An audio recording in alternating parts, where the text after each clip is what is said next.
మీ మోకాల నొప్పులకు ఎటువంటి సర్జరీ లేకుండా ఎపియాన్ పెయిన్ క్లినిక్ అందిస్తున్న అత్యాధునిక చికిత్స. సో కోలోరెక్టల్ క్యాన్సర్స్ అంటే మన పెద్ద పేగులో వచ్చేటువంటి ఒక రకమైన క్యాన్సర్స్. మనకు నార్మల్గా స్కూల్లో చదువుకున్నదే. నార్మల్గా మనం ఫుడ్ తీసుకున్నప్పుడు ఫస్ట్ స్టమక్లో వెళ్తుంది, అంటే కడుపు, అది స్టోరేజ్ బ్యాగ్ లాంటిది. తర్వాత చిన్న పేగులో వెళ్ళి చాలా మటుకు డైజెషన్ అక్కడ జరుగుతుంది. చివరికి పెద్ద పేగులో వచ్చి దాని తర్వాత మన ఫుడ్లో నీరు అదంతా ఉండేదంతా మన పెద్ద పేగు అబ్జార్బ్ చేసుకొని ఫైనల్గా స్టూల్స్ అనేవి వస్తాయి. పెద్ద పేగులో కూడా రెండు భాగాలు ఉంటాయి. అంటే పెద్ద పేగులో మొదటి భాగాన్ని మెయిన్లీ కోలాన్ అంటారు, చివరి భాగాన్ని రెక్టమ్ అంటారు. సో రెక్టమ్ తర్వాత వచ్చేది మన లాస్ట్ లో కనిపించేది ఏనల్ కెనాల్ అంటారు. సో పెద్ద పేగులో వచ్చేటువంటి క్యాన్సర్స్ ని కోలోరెక్టల్ క్యాన్సర్స్ అంటారు. ఇది చాలా ఇంపార్టెంట్, మీకు అందరికీ తెలుసుకోవాలి. ఎందుకంటే దీని సైన్స్ అండ్ సింటమ్స్ తెలిస్తే మీరు వెంటనే నార్మల్ గా డాక్టర్ దగ్గరికి వెళ్ళి సింపుల్ టెస్ట్ ద్వారా డిటెక్ట్ చేసేటువంటి క్యాన్సర్ ఇది. సైన్స్ అండ్ సింటమ్స్ అంటే ఎటువంటివి? నార్మల్ గా మీకు డైలీ మోషన్ హ్యాబిట్స్ అనేటివి మీకు అందరికీ తెలుసు. కొంతమంది డైలీ మార్నింగ్ ఫ్రీగా మోషన్ వెళ్తున్నారు అనుకోండి చాలా సంవత్సరాలుగా, సడన్ గా ఇప్పుడు మోషన్ హ్యాబిట్స్ లో కొన్ని మార్పులు వచ్చాయి అనుకోండి. కాన్స్టిపేషన్ అంటే చాలా ట్రై చేస్తే గానీ మోషన్ వెళ్ళట్లేదు, లేదంటే మోషన్ లో బ్లడ్ పడడం,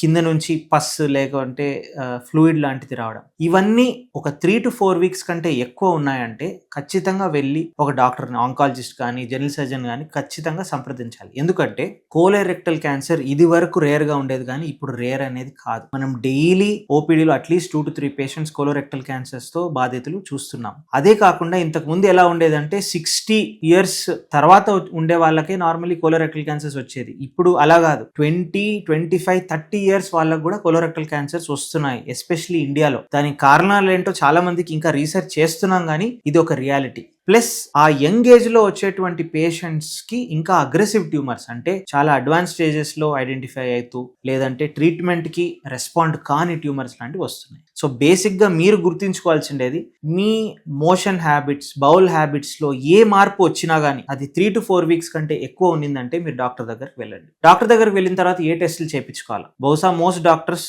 ఇటువంటి సిమ్టమ్స్ చెప్పినప్పుడు వారికి అందరికీ తెలుసు ఏ టెస్ట్ చేయాలి, కానీ మీకు కూడా తెలియాలి. నార్మల్ గా బ్లడ్ నార్మల్ గా ఉందా, హిమోగ్లోబిన్ నార్మల్ గా ఉందా లేదా చెక్ చేస్తారు. మీరు మోషన్ లో బ్లడ్ వెళ్తుందంటే నార్మల్ గా హిమోగ్లోబిన్ చెక్ చేస్తారు. హిమోగ్లోబిన్ తక్కువ ఉందంటే అన్నెసరీగా మీ మోషన్ లో బ్లడ్ వెళ్తున్న వల్ల హిమోగ్లోబిన్ తక్కువ ఉందని కూడా వాళ్ళు నార్మల్ గా గుర్తించవచ్చు. నెక్స్ట్ టెస్ట్, మీరు ఇలాగా బాధితులుగా ఉన్నప్పుడు సింపుల్ పర్రెక్టల్ ఎగ్జామినేషన్, అంటే ఓపీడీలోనే ఫింగర్ పెట్టి డాక్టర్ గారు నార్మల్ గా ఎగ్జామిన్ చేస్తారు. దాంతో ఏం తెలుస్తుంది?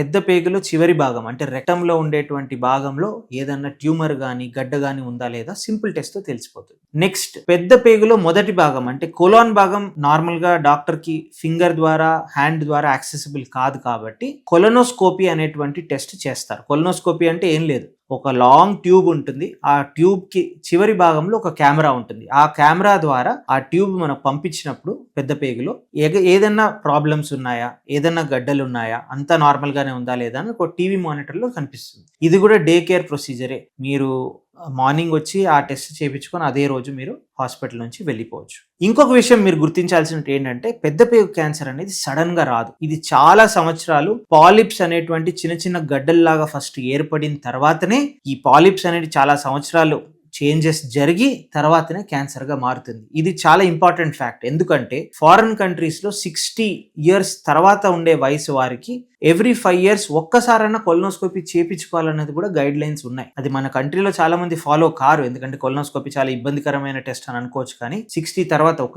ఏజ్ తర్వాత ఖచ్చితంగా 1 or 2 times, ఒక 10-year పీరియడ్ లో 1 or 2 times కొలనోస్కోపీ అన్న చేస్తే ప్రీ క్యాన్సరస్ స్టేజ్ అంటే పాలిప్స్ అనేటువంటి స్టేజ్ లో ఉన్న ట్యూమర్స్ కూడా మనం గుర్తించవచ్చు. పాలిప్ స్టేజ్ లో డిటెక్ట్ చేస్తే కొలనోస్కోపీ టైంలోనే ఆ పాలిపెక్టమీ అంటే పాలిప్ ని తీసేసేటువంటి ప్రొసీజర్ కూడా సింపుల్ ప్రొసీజర్ తో ఆ మొత్తం ట్రీట్మెంట్ కూడా అయిపోతుంది. కానీ ఇది నిర్లక్ష్యం చేశారనుకోండి, నార్మల్ గా అప్పుడే అది కోలోరెక్టల్ క్యాన్సర్ గా నార్మల్ గా మారుతుంది. కోలోరెక్టల్ క్యాన్సర్ గుర్తించడానికి కొలనోస్కోపీ అనేది ఒక వెరీ ఇంపార్టెంట్ టెస్ట్. కొలనోస్కోపీలో బయాప్సీ చేసి అది ల్యాబ్ కు పంపించినప్పుడు అందులో క్యాన్సర్ ఉందా లేదా అనేది తెలుస్తుంది. ఇప్పుడు క్యాన్సర్ ఐడెంటిఫై అయిన తర్వాత దానికి ట్రీట్మెంట్స్ ఉన్నాయా లేదా, ఎటువంటి ట్రీట్మెంట్స్ ఉన్నాయని మనం మాట్లాడుకుందాం. కోలోరెక్టల్ క్యాన్సర్ లో ఫస్ట్ థింగ్, ఒక కొలనోస్కోపీ చేసి బయాప్సీ చేసిన తర్వాత ఐడెంటిఫై అయిన తర్వాత డాక్టర్ నార్మల్ గా నెక్స్ట్ స్టెప్ ఏం చేస్తారంటే స్టేజింగ్ టెస్ట్ చేస్తారు. అంటే అది కోలాన్ లేదంటే రెక్టమ్ లో ఒకటే ఉందా లేదంటే వేరే దగ్గరికి పాకిందా లేదా అని. దీనికి మోస్ట్లీ మనం సిటీ స్కాన్ గానీ పెట్ సిటీ గానీ మీరు వింటూ ఉంటారు, అది చేస్తాం. అందులో మనకు ఎక్కడా స్ప్రెడ్ కాలేదు,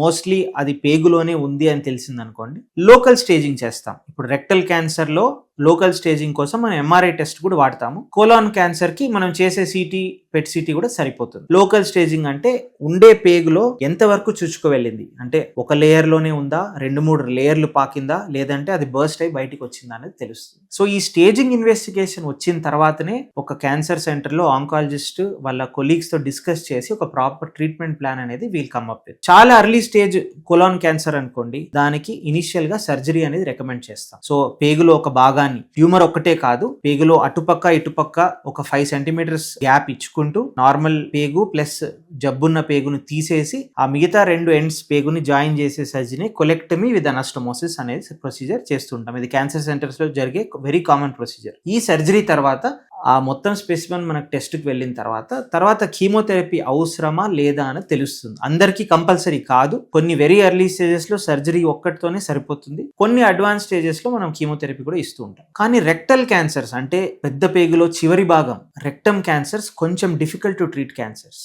ఇది ఉండే లొకేషన్ కానీ లేదంటే అది ప్రెజెంట్ అయ్యే స్టేజ్ కానీ కొంచెం ట్రిక్కీ. కొంచెం లోకలీ అడ్వాన్స్డ్ రెక్టల్ క్యాన్సర్స్ లో సర్జరీ కంటే ముందు కీమోథెరపీ, రేడియేషన్ 2 కలిపి కూడా ఇవ్వడం జరుగుతూ ఉంటుంది. అదే మనం కీమో రేడియేషన్ అనుకుంటూ ఉంటాం. కీమో రేడియేషన్ ఇచ్చిన తర్వాత ఆ సైజు తగ్గుతుంది, దాని తర్వాత మనం నార్మల్లీ సర్జరీ వెళ్ళిన తర్వాత కీమోథెరపీ కానీ లేదంటే అబ్జర్వేషన్ కానీ చేస్తూ ఉంటాం. ఇటీవల సర్జికల్ టెక్నిక్స్ లో కూడా చాలా అడ్వాన్స్మెంట్స్ వచ్చాయి. ఎందుకంటే నేను సర్జన్ కాబట్టి నా ట్రైనింగ్ టైంలో ఉండేటువంటి టెక్నిక్స్, నేను తర్వాత ఇనిషియల్ పీరియడ్ ఆఫ్ ప్రాక్టీస్ లో ఉండేటువంటి టెక్నిక్స్, ఇప్పుడు వచ్చిన టెక్నిక్స్ లో చాలా మార్పులు ఉన్నాయి. ఇనిషియల్ గా అందరికీ నార్మల్ గా ఓపెన్ సర్జరీ అంటే కడుపులో పెద్ద కాటు వేసి నార్మల్ గా సర్జరీ చేసేవాళ్ళు. దాని తర్వాత మీకు తెలిసినట్లు కీ హోల్ సర్జరీస్ అనేటివి చాలా మటుకు అన్ని సెంటర్స్ లో వచ్చేసాయి. ఇప్పుడు రోబోటిక్ సర్జరీ అనేది కూడా మన అందుబాటులో ఉంది. Key hole surgery and robotic సర్జరీలో బయట మీకు కనిపించడానికి పెద్ద డిఫరెన్స్ లేకపోయినా లోపల మన విజన్ గానీ, అంటే డాక్టర్ కి తెలిసే స్క్రీన్ లో క్లారిటీ గానీ, మనం చేసేటువంటి సర్జరీలో ఉండేటువంటి యాక్యురసీ గానీ, చిన్న చిన్న నరాల్ని కూడా ప్రిజర్వ్ చేస్తూ సర్జరీ చేసేటువంటి టెక్నాలజీ అనేది మనకి ఇప్పుడు